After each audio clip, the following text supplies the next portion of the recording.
Uma outra organela muito importante, né, dentro da célula é o que a gente chama de peroxissomo, tá? Ela que contém em seu interior também enzimas, tá? Igual a gente tem lá no lisossomo, mas a função delas vai ser diferente, tá bom? Então, dentre elas, a gente tem uma enzima chamada de catalase. E nós vamos ver no que a catalase vai auxiliar para essa célula. Então, assim, ó, a quebra de vários compostos dentro da célula, tá? Dos peroxissomos como ácidos graxos, aminoácidos, ácido úrico, etc., produz um negócio chamado de peróxido de hidrogênio, tá?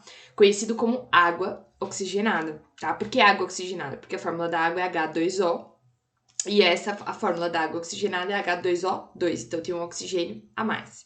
Essa substância, né? Então, essa substância que é produzida devido a várias reações químicas que acontecem dentro da própria célula, ela não é interessante para a célula, tá? Ela é tóxica para a célula.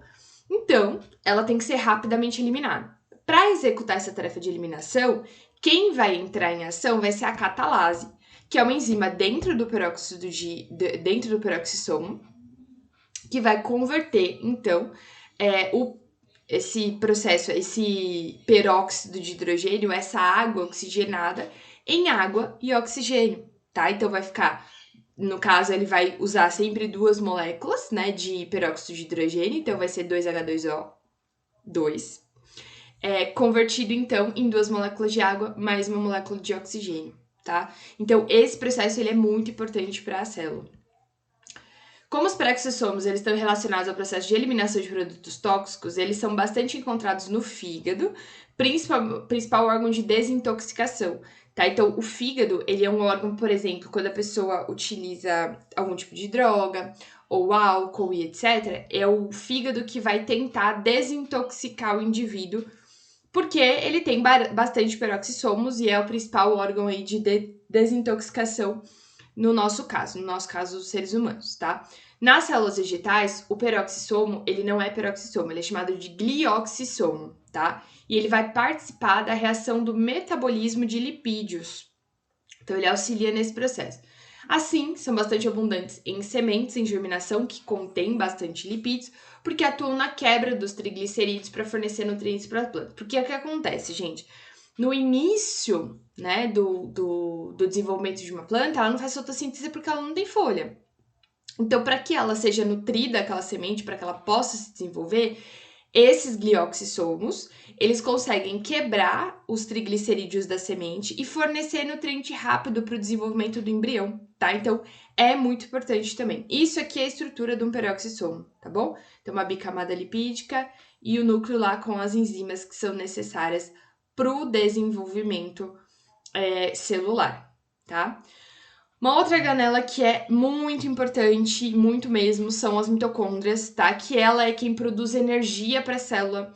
É por meio dela que vocês estão conseguindo me ouvir, me ver e, né, ter todas essas reações fisiológicas que a gente conhece.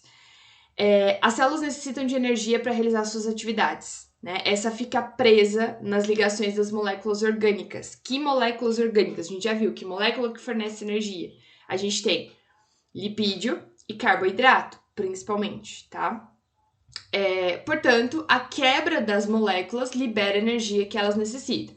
Inicialmente, a energia liberada pela quebra das moléculas, ela é utilizada para a formação da molécula adenosina trifosfato. Adenosina trifosfato, ou ATP, é a moeda de energia da célula. Ela faz tudo, tá? Devido à presença de ATP. Que a gente já tinha visto lá na bomba de sal de potássio, que usa o ATP é produzido pela mitocôndria. Então, quando a célula necessita, as moléculas de ATP transferem energia armazenada em suas ligações para diversas reações químicas, e uma delas é a bomba de sal de potássio. Então, o que acontece? O carboidrato ele é quebrado por uma enzima, né? E a quebra gera a liberação de energia. Quem que pega essa energia? Uma molécula carreadora de energia, que é o que a gente chama de ADP, adenosina difosfato, 2 fosfatos. Acontece que quando ela capta essa energia, ela se torna ATP, adenosina trifosfato. Ela adquire um fosfato a mais e capta essa energia. E aí essa energia pode ser utilizada por várias reações químicas celulares, tá? Então a quebra do ATP gera reações químicas necessárias para a realização das atividades celulares. Bom, esse processo, né, de produção de energia da mitocôndria, ele vai se iniciar no citoplasma, Se trata de um processo meio complexo que a gente não vai ver hoje, tá? Mas ela começa no citoplasma com a quebra da glicose, tá? E aí o produto dessa quebra ele vai ser direcionado para dentro da mitocôndria. A organela é uma organela alongada, parece um feijãozinho, e ela também é formada por duas membranas, tá? Só que entre essas duas membranas dela, a gente tem um espaço que a gente chama de espaço intermembrana, aonde acontece uma série de reações químicas também para a produção de ATP, tá? Na matriz mitocondrial, que é a parte de dentro aqui da mitocôndria, encontram as enzimas envolvidas nas reações químicas, além de várias cópias de DNA circular, RNA e ribossomos. Aí que entra a questão. A mitocôndria é a única célula animal, a única organela animal que possui material genético, tá? E isso, ao passar do tempo, levantou várias hipóteses. Que, na verdade, a gente tem faz parte da teoria da simbionte, de que a mitocôndria, na verdade, ela era um organismo à parte, ela era tipo uma bactéria, que foi incorporada dentro da célula, e aí uma beneficiava a outra, né? Como se fosse um mutualismo. Então, a mitocôndria fornece energia para a célula e a célula protege a mitocôndria. Por que a gente acredita nisso? Porque tem material genético dentro da mitocôndria, tem RNA e tem ribossomo. E esse material genético originado da mitocôndria, ele só tem origem materna. Então, na união do óvulo com o espermatozoide, o óvulo, ele carrega todas as organelas e o espermatozoide, ele só vai adentrar o óvulo com material genético.